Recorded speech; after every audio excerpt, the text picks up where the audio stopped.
ఆ ఆలయంపై ఏడాదిలో ఒక్కసారైనా పిడుగు పడుతుంది. ఆ పిడుగు నేరుగా గర్భగుడిలో ఉన్న శివలింగం పైనే పడుతుంది. పిడుగు వల్ల శివలింగం విరిగిపోతుంది. కొద్ది రోజుల తర్వాత చూస్తే ఆ శివలింగం మళ్లీ పూర్వ రూపంలో ప్రత్యక్షమవుతుంది. ఇది వినేందుకు చాలా ఆశ్చర్యంగా ఉంది కదూ.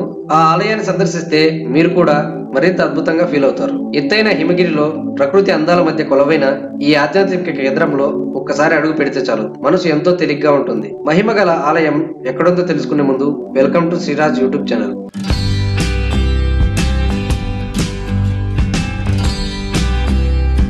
మీరు ఎప్పుడైనా హిమాచల్ ప్రదేశ్ కు వెళ్లారా? ఈసారి వెళ్తే తప్పకుండా కులు మనాలిని సందర్శించండి. ముఖ్యంగా కులుకి 22 కిలోమీటర్ల దూరంలో ఉన్న బిజిలీ మహాదేవ్ ఆలయాన్ని తప్పకుండా సందర్శించండి. అయితే ఈ ఆలయానికి చేరుకోవాలంటే 3 కిలోమీటర్లు ట్రెక్కింగ్ చేయాల్సి ఉంటుంది. అయితే ఈ ట్రెక్కింగ్ మీకు అసలు బోర్ కొట్టదు. చుట్టూ ఉండే ప్రకృతి అందాలను చూస్తూ నడిస్తే అలసటే అనిపించదు. బిజిలీ మహాదేవ్ ఆలయంలో ఉన్న శివలింగాన్ని సందర్శిస్తే తప్పకుండా ఆధ్యాత్మిక చింతనలో మునిగిపోతారు.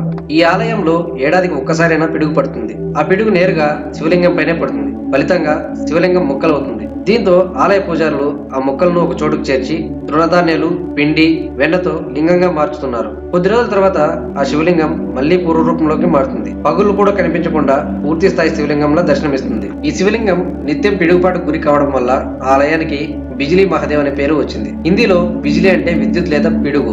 ఆ ఆలయం పరిసరాల్లో జీవించే ప్రజలను, జంతువులను రక్షించేందుకు ఆ పరమశివుడు ఆ పిడుగుపాటుకు గురవుతాడని స్థానికుల నమ్మకం. అయితే ఆ ఆలయం ఏర్పడిన ప్రాంతం గురించి పురాణాల్లో ఓ ఆసక్తికరమైన కథ ఉంది. కులు ప్రాంతంలో కులంతా అనే రాక్షసుడు ఉండేవాడు. అతడు ఓ విషపూరితమైన పాముగా లాహౌస్ స్పితిలోని మాతాన్ గ్రామానికి చేరుకుంటాడు. ఈ సందర్భంగా అతడు బియాస్ నదికి గండి పెట్టి ఆ గ్రామాన్ని వరదతో ముంచి నాశనం చేయాలని ప్రయత్నిస్తాడు. ఈ సందర్భంగా బియాస్ నదితో ఈదుతూ ఆ ప్రవాహాన్ని ఆ గ్రామం వైపు మళ్లించేందుకు కుట్ర పన్నుతాడు. ఈ విషయం తెలుసుకున్న పరమశివుడు పాము రూపంలో ఉన్న కులాంతాను అంతం చేస్తాడు. మరణం తర్వాత కులాంత శరీరం పెద్ద పర్వతంగా రూపాంతరం చెందిందని, అందుకే ఆ ప్రాంతానికి కుల్లు అనే పేరు వచ్చిందని చెబుతారు. విరిగిన శివలింగం మళ్లీ పూర్వస్థితికి మారడానికి గల కారణం తెలుసుకోవడానికి చాలా మంది చాలా రకాలుగా ప్రయత్నాలు చేశారు. కానీ ఫలితం దక్కలేదు. సాధారణంగా పిడుగు పడితే రాయి చెల్లాచెదరవుతుంది. జిగురుతో అతికించిన అది పూర్తి స్థాయిలో అంటుకోదు. అలాంటిది పూజారులు పిండి తృణధాన్యాలతో అతికిస్తే శివలింగం ఎలా అతుక్కుంటుందనేది ఇప్పటికీ అంత చిక్కని మిస్టరీనే. ఆలయానికి చేరుకోవడానికి దేవదారు వృక్షాల మధ్య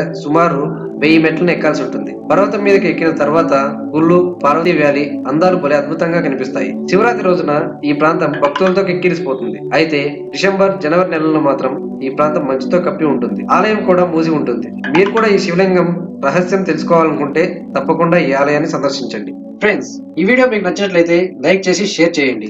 అలాగే మరిన్ని ఇంట్రెస్టింగ్ టాపిక్స్ కోసం మా ఛానల్ ని సబ్స్క్రైబ్ చేసుకోండి.